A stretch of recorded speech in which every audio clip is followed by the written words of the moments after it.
Livro de 1 Reis, capítulo 19, versículo 9 diz: E ele chegou ali em uma caverna e ali se alojou, e eis que a palavra do Senhor veio até a ele, e disse: O que fazes aqui, Elias? Ele diz: Tenho sido muito ciumento pelo Senhor dos Exércitos, porquanto os filhos de Israel têm abandonado o teu pacto, lançado abaixo teus altares, e matado todos os teus profetas.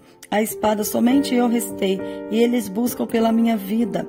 E ele diz: Sai, ponte de pé ao monte, diante do Senhor.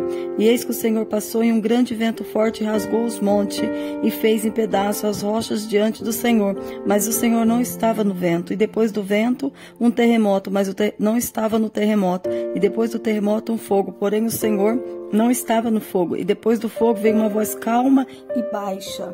A palavra do Senhor vem a dizer que Elias, neste período de tempo, estava passando por um momento muito conturbador, um momento depressivo, um momento a qual ele estava entre todos os profetas, ele estava sendo o mais perseguido neste período de tempo pelo rei Acabe e pela sua esposa Jezabel. A Bíblia diz que Elias tinha consertado o altar do Senhor, a qual aquele povo já estava obstinado, aquele povo já não estava fundado na idolatria. E o Senhor escolhe este grande homem, este grande servo do Senhor, para poder consertar o altar a qual estava rachado. Elias tinha sido tratado pelos corvos, Elias tinha sido tratado pelo próprio anjo do Senhor.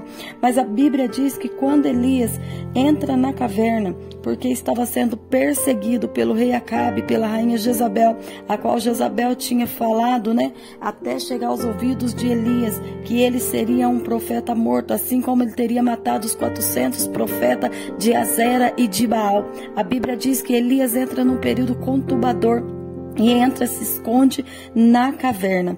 Um período antes disso, Elias tinha sido tratado pelo anjo, e através da comida a qual Elias tinha se alimentado, ele caminhou um período de 40 dias e 40 noites até entrar dentro de uma caverna. E Elias se esconde dentro daquela caverna de Jezabel e os seus soldados. Sabe o que eu quero te dizer? Muitas das vezes você está como Elias, escondendo na caverna.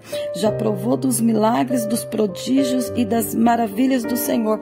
Elias tinha sido tratado pelo anjo, Elias já tinha sido tratado pelo corvo, Elias já tinha ressuscitado pessoas da morte, Elias já tinha provado maravilhas da parte do Senhor, o Senhor já tinha se revelado na vida e no ministério de Elias. E mesmo assim, Elias, neste período, quando ele se esconde dentro da caverna, ele está passando por um período conturbador, um período depressivo, um período de medo.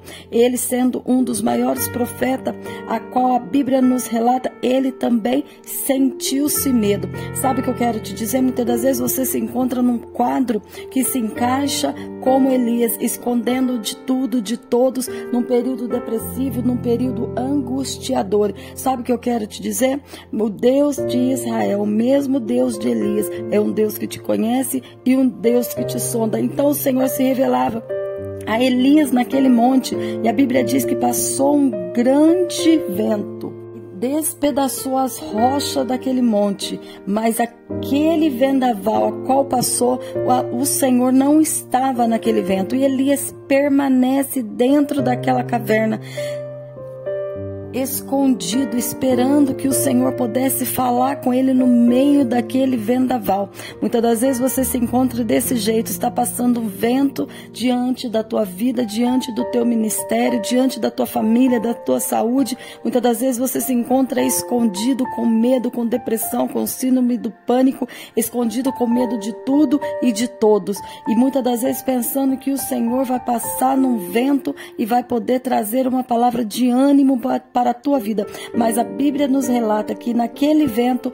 o Senhor não estava, e de seguida que passou aquele vento também veio um grande terremoto, mas naquele terremoto o Senhor também não estava. E não somente um terremoto, a Bíblia nos relata que depois do terremoto veio um fogo, porém o Senhor também não estava no fogo. Muitas das vezes você tem procurado a voz do Senhor em tantos outros meios, no meio do vento, no meio do terremoto, até mesmo no fogo, a qual muitas das vezes nós temos visto nos dias de hoje, fogos estranhos até mesmo dentro da casa do Senhor. E muitas das vezes você pensa que a voz do Senhor vai estar no meio desses fogos estranhos, mas a Bíblia nos relata que Elias, quando ele estava na caverna, passou tudo isso diante de Elias, e em nenhum momento a voz do Senhor estava, mas Elias continua quietinho ali no seu canto, com medo do rei Acabe, com medo de Jezabel.